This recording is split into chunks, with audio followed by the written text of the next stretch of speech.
चलिए तो बच्चों, आज हम पढ़ेंगे डायमेंशन लाइन। कल थोड़ा सा इसके बारे में आप लोगों को हम समझाए थे, लेकिन आज फिर बारीकी से इसके बारे में थोड़ा विस्तृत और बढ़िया तरीके से समझा देते हैं। वैसे तो पहले इसके बारे में आपको लिखवाया जा चुका है, ध्यान दीजिएगा। डायमेंशन लाइन को हम लोग हिंदी में बोलते हैं विमांकन रेखा। एक बार इसका डिफिनेशन जो दिया हुआ है बुक में पढ़ लेते हैं। देखिए क्या लिखा हुआ है। ये बारीक लाइनें होती हैं जिन्हें फीचर या आउटलाइन के समानांतर खींचा जाता है।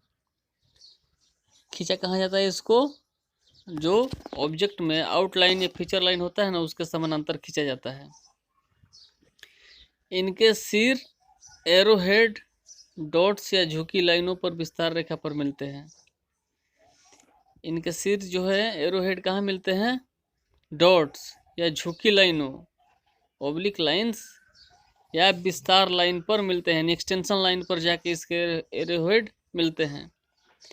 इन्हें आउटलाइन से कम 8 मिलीमीटर की दूरी पर खींचा जाता है। यानी आउटलाइन यानी ऑब्जेक्ट लाइन से कम कितना दूर होगा? ये 8 mm की दूरी पर खींचा जाता है। इसके मध्य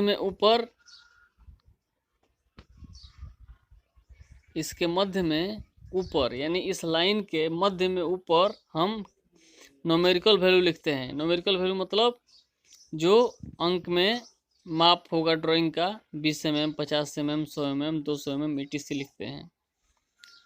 इसकी तीर झुकी लाइन से आगे निकली विस्तार रेखा का छोटी रेखा कहते हैं।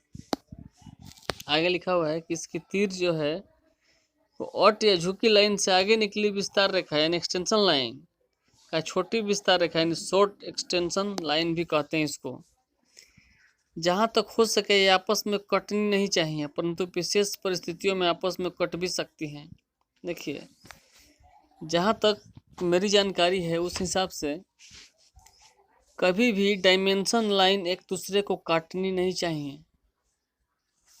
कभी भी डायमेंशन लाइन एक दूसरे को काटनी नहीं चाहिए। चलिए आगे बढ़ते हैं हम। इसी में थर्ड स्टेप में आपको थोड़ा सा बताए थे हम लीडर लाइन के बारे में। क्या बताए थे? लीडर लाइन के बारे में। यानी ड्राइंग के किसी भाग का विवरण देने के लिए इस लाइन का प्रयोग किया जाता है।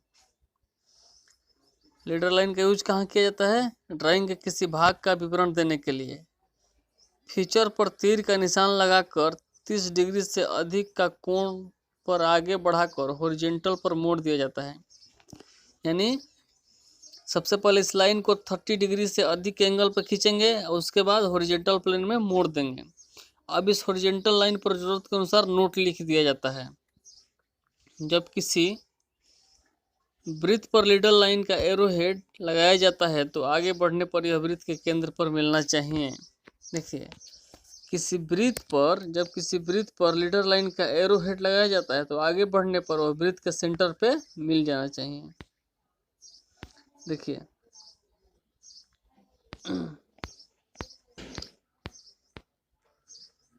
ये जो लीडर लाइन लिखा हुआ है R8 के जगह, तो सबसे पहले क्या किया है?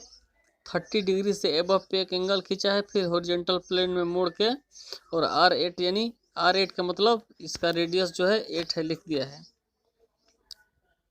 इसी को बोलते हैं लीडर लाइन। अब इसमें थोड़ा सा ध्यान दीजिए। एक्सटेंशन लाइन भी इसमें दिखाया गया है। क्या दिखाया गया है? एक्सटेंशन लाइन भी दिखाया गया है। तो एक्सटेंशन लाइन में ओरिजिन इसका क्या है? देखिए, इसमें ध्यान से देखिए, ओरिजिन क्या है? इमिनियस लाइन। इमिनियस लाइन किसको बोलते हैं?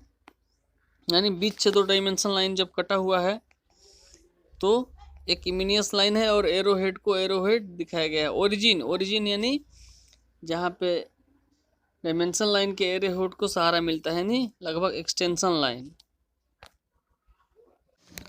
नीचे में जो चित्र 5.18 दिया गया है उसमें आप बढ़िया से एक्सटेंशन लाइन और लीडर लाइन का फिगर देख सकते हैं। इसको थोड़ा सा जूम हम कर देते हैं। देखिए,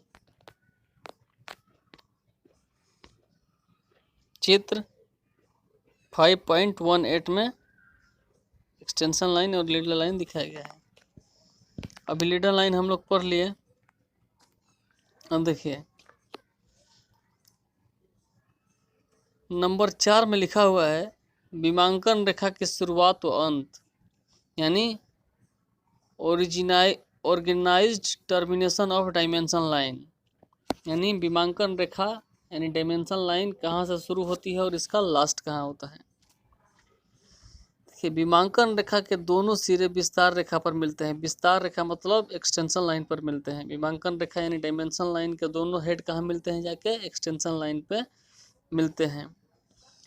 इस सिर पे एरो हेड, डॉट या झुकी रेखा लगाए जाते हैं। इस सिर पे क्या लगाए जाते हैं, एरो हेड, डॉट या झुकी हुई रेखा लगाए जाते हैं। इसका आकार ड्राइंग के आकार के अनुपात में रखा जाता है। जो इसमें एरो हेड होता है या डॉट जो लगाया जाता है डायमेंशन लाइन के लास्ट में, उसका जो साइज होता है वो ड्राइंग के रेशियो में रखा जाता है। देखिए क्या लिखा हुआ है आगे, एरो हेड 15 डिग्री से 90 डिग्री तक की झुकी रेखाओं से बनाए जाते हैं। एरो हेड किससे बनाए जाते हैं, 15 से 90 डिग्री तक की झुकी रेखाओं से बनाए जाते हैं। इन्हें ओपन तथा क्लोज या रंग से भरा हुआ बनाया जाता है। कैसा कैसा बनाया जाता है एरो हेड को, ओपन भी बना सकते हैं, क्लोज भी बना सकते हैं और रंग से भरा हुआ भी बना सकते हैं। अब देखिए यदि जगह कम हो तो एरो हेड के स्थान पर डॉट या तिरछी लाइन लगाई जा सकती है। जगह कम होने की स्थिति में हरदम नहीं लगाना है। यदि जगह कम हो तो एरो हेड के स्थान पर डॉट या तिरछी लाइन लगाई जा सकती है जो 45 डिग्री के कोण पे झुकी होती है। एरो हेड के स्थान पे जो डॉट और तिरछी लाइन लगेगी वो कितनी डिग्री के कोण पे झुकी रहेगी, 45 डिग्री के। इस तिरछी लाइन को ओब्लिक स्ट्रोक कहते हैं। इस तिरछी लाइन को क्या कहेंगे हम लोग, ओब्लिक स्ट्रोक। देखिए अब एक चित्र देखिए 5.19, इसमें लिखा है आपको डायमेंशन लाइन। इसमें डिफरेंस टाइप की डायमेंशन लाइनें दिखाई गई हैं। अब देखिए ए नंबर में देखिए, इसमें एरो हेड ओपन है जो कि 90 डिग्री के कोण पे बनाया गया है, ठीक। उसके बाद 15 to 90 डिग्री के कोण पे बनाया गया है। बी नंबर में एरो हेड क्लोज है। सी नंबर में रंग से भरा हुआ है और डी नंबर में इसको जगह कम मिल रहा है तो इसलिए इसके जगह पर तिरछी लाइन लगाई गई है। और ई नंबर में 45 डिग्री के एंगल पे डॉट लगाया गया है। ई नंबर में क्या लगाया गया है, 45 डिग्री के एंगल पे तिरछी लाइन लगाई गई है। तो इस फिगर को भी ध्यान से देखिएगा। अब चलिए आपको इस वीडियो में सारी जानकारी दे दी गई। अब कल हम लोग पढ़ेंगे मेथड ऑफ डायमेंशनिंग, विमांकन की विधि। धन्यवाद।